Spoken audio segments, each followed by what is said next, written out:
All right, people. My name is Ugochukwu. Today is June 22nd, 2021. Hey, I've been absent for a while because I've been planning to add. I'm gonna add a bunch of topics to what I'm doing. Yeah, I don't want to concentrate on politics alone. That's not that's not to suggest that politics is not important. On the contrary, politics is very, very important.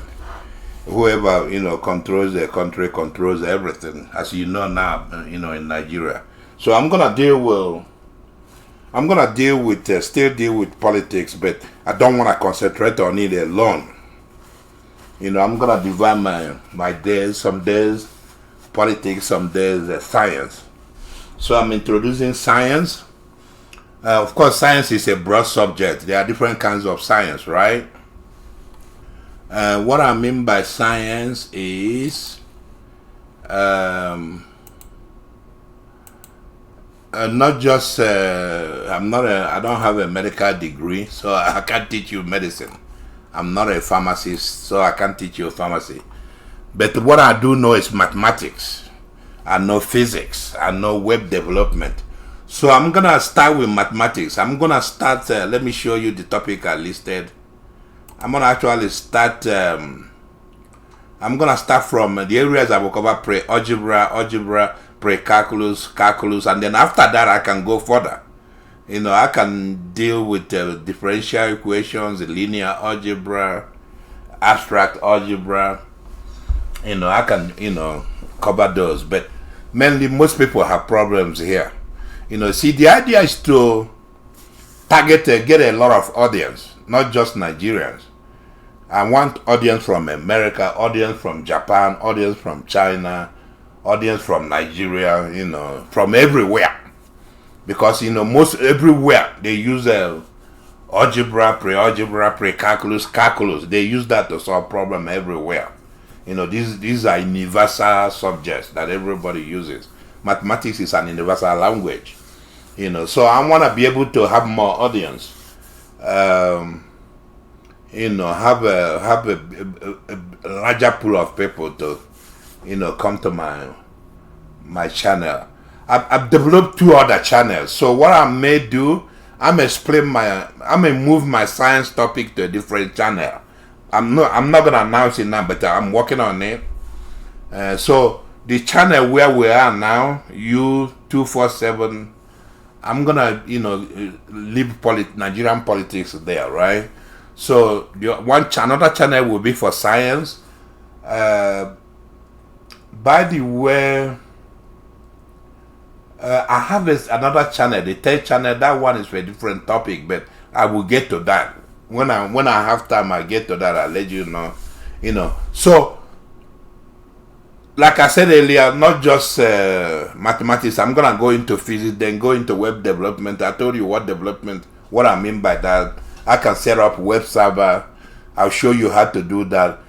I'll show you how to purchase a web server, configure it, set it up, put Ubuntu, Apache, Nginx, MySQL, and all the rest of the stuff you need to have a website working. And then you can also watch me develop a website. So these are the areas I want to get into, because then I can get larger pool of people, right? But too many people are concentrated on politics. So I will leave that aside and get involved with these other areas, you see. So basically, depending on where you are, people that are between elementary 1 to up to before high school, they study pre-algebra. Pre-algebra, contains a lot of stuff a lot of us learned when we were young. It contains you learn you learn all kinds of stuff from pre-algebra. You learn how to add, how to subtract, how to multiply, how to do long division, how to do fractions, how to divide fractions, stuff like that, how to do decimals and percentage, ratios and proportions, stuff like the negative and the positive integer. You should also learn about the Cartesian coordinate. That's the first thing we should start with. Cartesian coordinate, where you have x axis going up, y-axis going horizontal, and then the numbers are there. So we'll cover that in this basic mathematics, right? Plus other stuff, Basically, what happens? Mathematics is not something that you learn one thing today, then it stops. Things build up as you go. People who has learned pre-algebra, when you go to algebra, what you learn there will be used in algebra. What you learn from pre-algebra will be used in algebra. In fact, what they do is they make it a little higher in quality or level of abstraction, right? So in algebra, by the way, algebra has algebra 1, algebra 2. Algebra 1, mostly people in high school deal with algebra 1, right? And then when you go to college, your first year in college, you usually do algebra. You also do algebra 1 and then do algebra 2. After that, you do pre-calculus and then you do calculus, depending on your level of depending on your level of education, depends on what you would like to hear from me. And then depending on what you're studying, will depend on what you're gonna study when you're in college, right? If you study, like say, mathematics, of course you study calculus. If you study engineering, you're gonna study calculus. For you to study calculus, the prerequisite is one of them is pre-calculus, another one is algebra. So it builds up. What you learn from one subject, you use it in the other one. Now, when you study algebra 1, you hone in what you learn in pre-algebra. They will teach you, again, Cartesian coordinates. Then they will show you something like variables, algebraic expressions, operations and expressions, solving linear equations, and graphing, dealing with slope of a line, stuff like that. Dealing with radicals, so yeah, you learn a lot of stuff there. Then in algebra 2, the same thing. You learn a lot of the same thing, but this time in a little bit abstract. In algebra 2, you learn solving linear equation again. Graphing, you learn that again. Systems of linear equations, like in in 2 variables, 3 variables, or n variables. So, and then you learn all that stuff. I don't want to list all of them. When we get there, I will list all of them for you in order. We're gonna teach it. So after algebra, then you go to what is pre-calculus? Pre-calculus is basically algebra plus some trigonometry. So they try to mix it up, try to teach you a little bit what will start you well in calculus. They teach you a little bit about functions and limits and stuff like that. Then when you get to calculus, you start studying derivatives and integration and stuff like that, areas of circle, areas of a rectangle, and then you're gonna do word problems, that will help you in physics. So we're gonna do all this stuff. You will give me a lot of stuff to do every day. Let me give you an example. This is just an example. I'm not starting from the beginning. This is actually this is about algebra. First algebra and second algebra. You find this kind of stuff. It's called a system of linear equations. You also find it in linear algebra, right? A system of linear equations. This particular system you're looking at there is a system of 2 equations in 2 variables.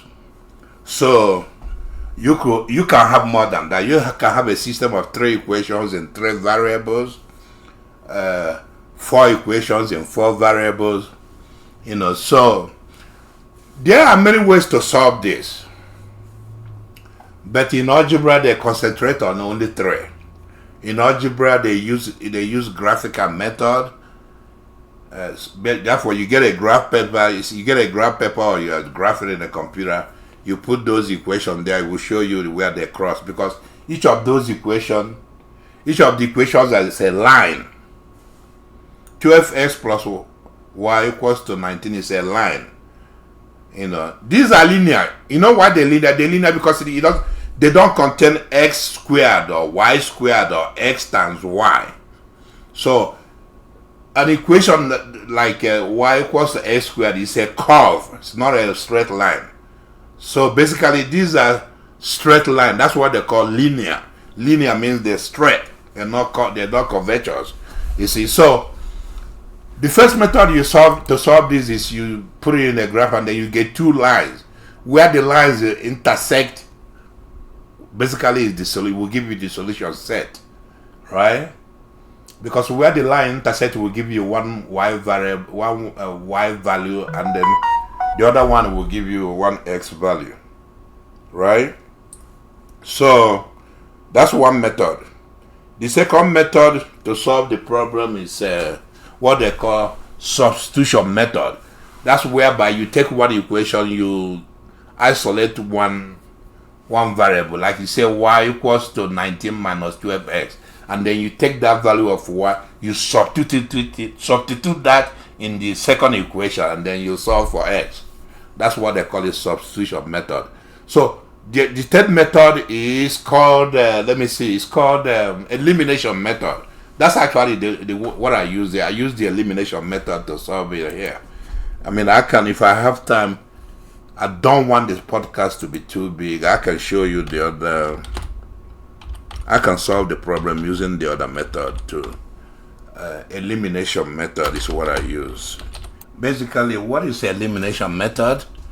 What you doing in the elimination method is you take you eyeball the two linear equations, right? You eyeball them and you're looking for one variable to eliminate. If you look at it carefully, we can eliminate y variable. We can eliminate y by taking the first equation, multiplying it with something that will force us to eliminate y when we add it together. So if you look at it carefully, if we multiply the first equation by minus 2, right, and then we will get look down here. That's what I did here. We get minus 2 multiply the entire first equation, right? So once you do that, what do you get?